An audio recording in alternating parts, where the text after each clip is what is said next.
আজ ৮ মার্চ আন্তর্জাতিক নারী দিবস।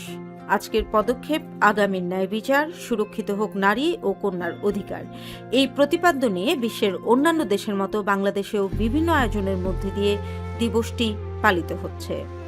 নারীর অধিকার, মর্যাদা ও সমতার দাবিতে দীর্ঘদিনের সংগ্রামকে স্মরণ করার পাশাপাশি ভবিষ্যতে আরও নিরাপদ ও ন্যায়ভিত্তিক সমাজ গড়ে তোলার অঙ্গীকারী দিবসটির মূল বার্তা। বিশেষজ্ঞরা বলছেন, নিরাপদ ও ন্যায়ভিত্তিক সমাজ গড়ে তুলতে হলে নারীর নিরাপত্তার প্রতি বিশেষ লক্ষ্য রাখতে হবে।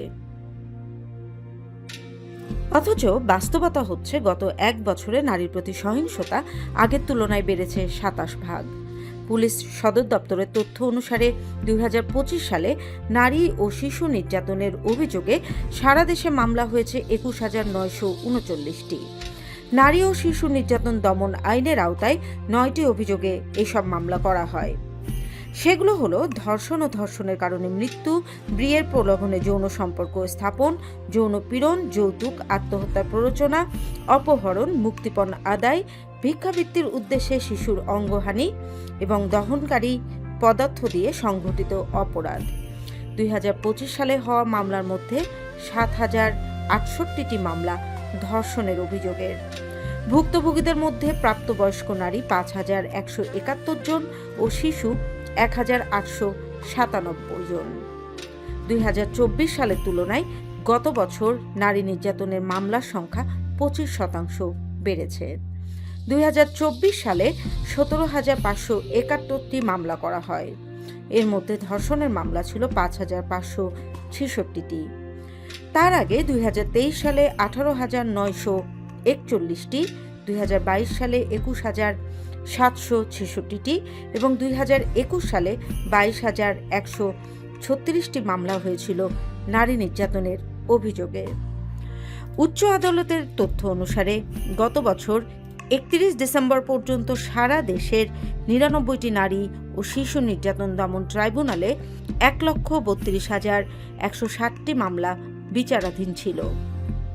এর মধ্যে 5 বছরের বেশি সময় ধরে বিচারাধীন মামলার সংখ্যা 30,365টি। ঢাকার 9টি ট্রাইব্যুনালে বিচারাধীন মামলার সংখ্যা সবচেয়ে বেশি, 11,567টি। 5 বছরের বেশি সময় ধরে বিচারাধীন 3,091টি মামলা। পুলিশ ব্যুরো অফ ইনভেস্টিগেশন 11,000-এর বেশি মামলা তদন্ত করে ধর্ষণের 44% অভিযোগের প্রমাণ না পাওয়ার কথা জানায়। 2016 সাল থেকে 2023 সাল পর্যন্ত 8 বছরে ধর্ষণের অভিযোগে থানা ও আদালতে এসব মামলা করা হয়েছিল। পিবিআই এই সংক্রান্ত প্রতিবেদনটি প্রকাশ করে গত বছরের ফেব্রুয়ারি মাসে।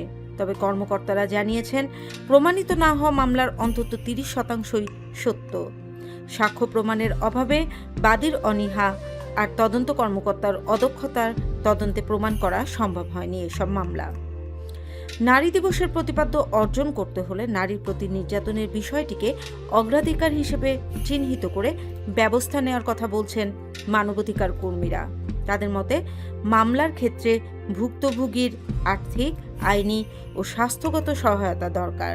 ওয়ান স্টপ ক্রাইসিস সেন্টার ও সেলগুলোতে নিজস্ব অর্থায়নে ব্যাপকভাবে পরিচালনার জন্য বড় কর্মসূচি নিতে হবে সরকারকে।